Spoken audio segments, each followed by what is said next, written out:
बगैर बहुमत हासिल किए ही कर्नाटक के मुख्यमंत्री ने दिया इस्तीफा। 7 दिन में ही गई सरकार। चुनाव में कूदने को बीजेपी तैयार। कातिल ब्लू लाइन के खिलाफ सड़कों पर उतरी छात्राएं। डूसू की अध्यक्ष ने संभाला मोर्चा। लड़की की मौत के बाद फैला गुस्सा। नर्सरी में दाखिले के लिए दिल्ली के स्कूलों में नहीं होंगे मां बाप के इंटरव्यू। गाइडलाइंस पर हाईकोर्ट की मुहर। निजी स्कूल नाखुश। शशि मामले में नए सुराग मिलने के आसार। एक शख्स ने किया शव देखने का दावा। पुलिस हिरासत में पूछताछ जारी। और कैमरे में कैद हुई मुंबई में हफ्ता वसूली की करतूत। सीसीटीवी में दिखे बिल्डर को धमकाते हुए गैंगस्टर्स।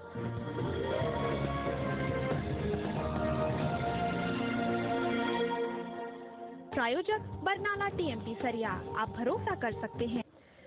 क्या आपको पता है कि इंटरनेशनल मेंस डे यानी अंतर्राष्ट्रीय पुरुष दिवस किस तारीख को होता है? नहीं पता, कोई बात नहीं। ये दिन आपको जनरल नॉलेज की किताब में भी ढूंढने से नहीं मिलेगा। चलिए आपकी सहूलियत के लिए बता देते हैं कि 19 नवंबर को पुरुष दिवस मनाया जाता है। क्या आज भी मर्द वही मर्द है जो औरतों पर जुल्म करता है और उनको अपनी बराबरी करने से रोकता है, या फिर आज के मर्द की सोच में बदलाव आया है? क्या मर्दों के लिए भी कोई कल्याण मंत्रालय होना चाहिए, या फिर महिलाओं को और अधिकार देने की अभी जरूरत है? इन्हीं सवालों का जवाब तलाशता है हमारा आज का जागो इंडिया।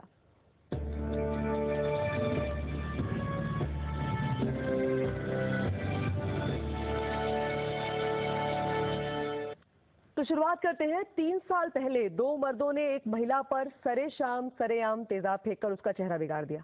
अदालती दखल के बाद जवाब देते हुए केंद्र सरकार ने कहा कि महिलाओं पर तेजाब फेंकने वालों के खिलाफ कानूनी शिकंजा कसने के लिए विधि आयोग विचार कर रहा है। सरकार के मुताबिक अगले 2 महीने में विधि आयोग की रिपोर्ट सुप्रीम कोर्ट में सौंपी जाएगी। इससे पहले महिला आयोग तेजाब पीड़ितों के लिए अलग से कानून बनाने की सिफारिश भी कर चुका है।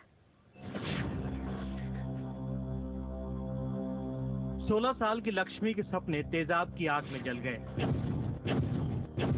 करीब 3 साल पहले 2 लड़कों ने लक्ष्मी पर दिल्ली के खान मार्केट में उस पर तेजाब फेंका और भाग खड़े हुए। तेजाब फेंकने की वजह का पता नहीं, लेकिन लक्ष्मी अब पूरी जिंदगी अपना चेहरा दिखाने लायक नहीं रही। पानी डालने के बावजूद भी जब मैंने अपने पापा को एकदम गले लगाया था तो उनका शर्ट भी बिल्कुल पानी डालने के बावजूद भी शर्ट बिल्कुल जल चुका था। इतना खराब एसिड था। तो आप सोचिए कि मेरा फेस का क्या हुआ। लक्ष्मी की याचिका पर सुप्रीम कोर्ट ने केंद्र सरकार से जवाब मांगा। जवाब देने में भी सरकार को 2 साल का वक्त लग गया। उसका कहना है कि कानून में जरूरी बदलाव लाने की कवायद शुरू हो गई है। बदलाव क्या होंगे ये विधि आयोग 2 महीने में बताएगा। फिलहाल तेजाब फेंकने वाले शख्स को आईपीसी की धारा 326 के तहत सिर्फ 3 साल की सजा हो सकती है। अगर महिला की मौत हो जाती है तब मौत की सजा की धारा 302 लगती है, उससे पहले नहीं। जिन धाराओं के अंडर में उन अक्यूज को बुक किया जाता है वो भी बड़े हल्के होते हैं। सिर्फ कि ग्रीवियस हर्ट का लगता है, ये अटेम्प्ट टू मर्डर भी नहीं लगता है काफी बार।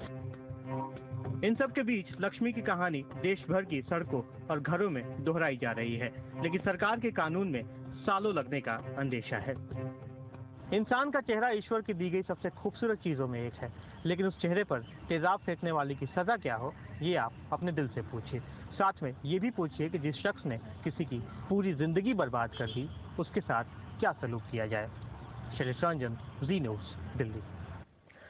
तो अगर आंकड़ों को छाना जाए तो देश में हर आधे घंटे में एक बलात्कार की वारदात होती है। यानी एक बार फिर मर्द औरत को अपनी ज्यादती का शिकार बनाता है। हालत यह है कि राजधानी दिल्ली, जिसकी मुख्यमंत्री खुद एक महिला है, वहीं पर महिलाएं सबसे ज्यादा असुरक्षित महसूस करती हैं। इन वारदातों की हैवानियत पर गौर करें तो यहाँ तारीखों के मायने तो खत्म हो ही जाते हैं, अहमियत जगहों की भी नहीं रह जाती। आज इस तरह की घटनाएं इतनी आम हैं कि लोगों का ध्यान इसके पीछे छिपी दरिंदगी पर जा ही नहीं पाता। लेकिन औरतों के खिलाफ वारदातों के बढ़ते ग्राफ को देखकर कोई भी आम शहरी सोचने को मजबूर हो जाएगा। देश में हर आधे घंटे में किसी न किसी औरत की असमत से खिलवाड़ होता है, और ये औरत कोई भी हो सकती है। 60 साल की बूढ़ी महिला या 60 दिन की कोई मासूम बच्ची। समाज में छुपे भेड़ियों ने सारी हदें तोड़ दी हैं। गैरों की बात तो क्या, पिता जैसे संबंधी भी अपनी मासूम बच्ची को हवस का